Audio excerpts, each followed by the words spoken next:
Washington is my favorite president of the United States of America. He died before the White House was finished building. This year, my Aunt Kathy went to Mount Vernon and learned more about George Washington. So here's my Aunt Kathy at Mount Vernon.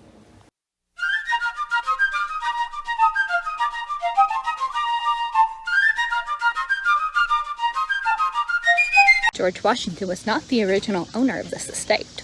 That he inherited it from his older brother, who inherited it from his grandfather, and then their great-grandfather, and from there.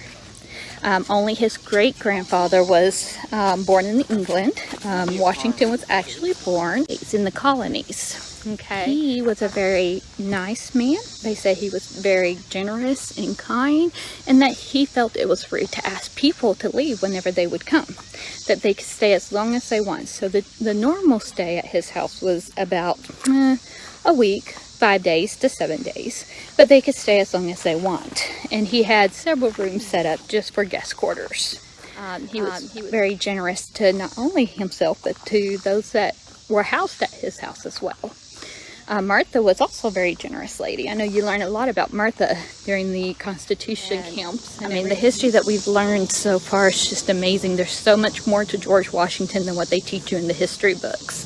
What they taught us in the house is that when the butler would answer the door for George Washington, that he would decide at that time, based on etiquette and how they were acting, which parlor they should go to. So they had several parlors that they would go to in that time, and one was one for family and friends. They acted as if they were family and friends, and the butler would stick them in that. And it was just a basic parlor, nothing special. But it did have a fireplace. It did have photos of family and friends. Then they had the parlor, which was for the special people, the high-ranking people.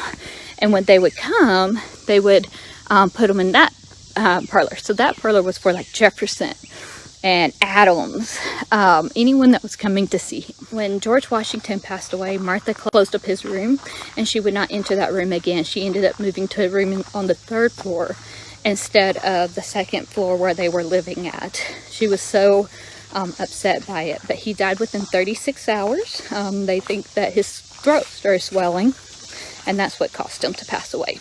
I hope you enjoy my aunt's video.